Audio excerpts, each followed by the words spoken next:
काठमाडौँको कोलाहलभन्दा अलि पर एउटा भव्य महल जस्तो घर थियो, जहाँ गाउँकै प्रतिष्ठित रामप्रसादको परिवार बस्दथ्यो। त्यही घरमा मध्यमवर्गीय परिवारकी शिक्षित सुपुत्री आर्या बुहारी बनेर भित्रिइन्। गणितमा स्नातकोत्तर गरेकी आर्याको सपना प्राध्यापक बन्ने थियो, तर घरको दैलो टेक्ने बित्तिकै सासू बिमलाले घुम्टो र भान्साको कडा नियम सुनाउँदै उनका सपनाहरूलाई एउटा पुरानो ट्रङ्कभित्र कैद गरिदिइन्। हातमा कलम समात्ने आर्याका औँलाहरू अब कुचो र तावासँग पौठेजोरी खेल्न थाले। विडम्बना त के थियो भने, जति नै मेहनत गरे पनि सासू बिमला र सरिताको मन कहिल्यै पग्लेन।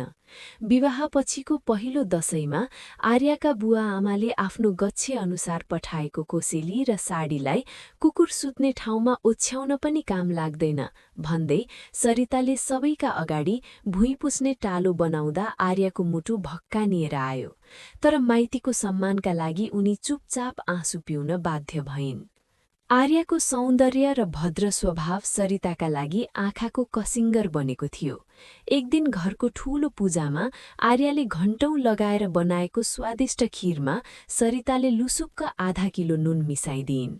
पाहुनाहरूका अगाडि अपमानित भएकी आर्यालाई श्रीमान प्रभाकरले समेत साथ दिनुको सट्टा उल्टै हप्काए।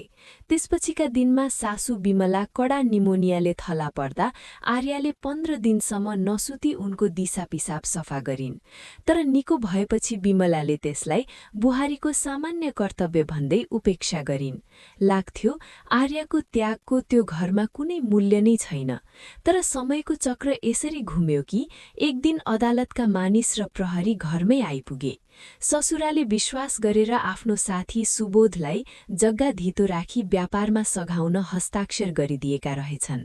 तर सुबोधले जालसाजी गरेर पुरै सम्पत्ति आफ्नो नाममा पारिसकेको थियो। घर 7 दिनभित्र खाली गर्ने आदेश आउँदा सासूले उल्टै आर्यालाई कुलच्छिनी भन्दै सराप्न थालिन्। जब सबैले हार मानिसकेका थिए, आर्याले आफ्नो शैक्षिक शक्ति बाहिर निकालिन्। उनले रातभरि ती जटिल कानुनी कागजातहरू सूक्ष्म रूपमा केलाइन् र गणितीय सूत्र र कानुनी बुदाहरू भेडाइन्। उनले फेला पारिन् कि कागजतमा चक्रवृद्धि ब्याजको गणना गर्दा एउटा अङ्क गलत थियो र जग्गाको कित्ता नम्बरमा गरिएको केरमेट कानूनतः अमान्य थियो। भोलिपल्ट उनले वकिलका अगाडि ती प्रमाणहरू राख्दा सबै चकित परे। आर्याकै कारण अदालतमा मुद्दा उल्टियो र डुब्न लागेको सम्पत्ति र प्रतिष्ठा फिर्ता आयो।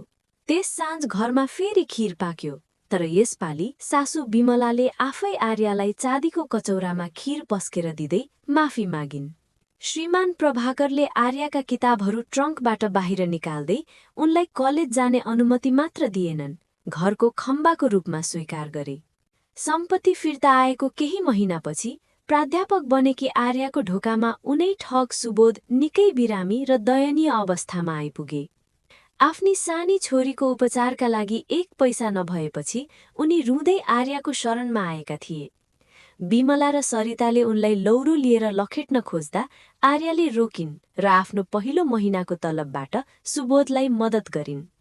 आर्याले भनिन्, आमा, शिक्षाले हामीलाई हिसाब मात्र होइन, मानवता पनि सिकाउँछ। हाम्रो जित उसलाई जेल पठाउनुमा मात्र होइन, हाम्रो संस्कार बचाउनुमा छ। आर्याको यो उदारता देखेर परिवारका सबै सदस्यको आँखा खुल्यो। सासू बिमलाले आर्यालाई अङ्गालो हाल्दै भनिन्, आज मलाई गर्व छ कि मेरो घरमा तिमी जस्ती बुहारी छौ। त्यस रात पहिलो पटक त्यो घरमा सबैजना खुसीले एउटै भान्सामा बसेर खाना खाए र आर्या केवल बुहारी मात्र होइन, त्यो घरको साँच्चीको आत्मा र ज्योति बनेर उदाइन्।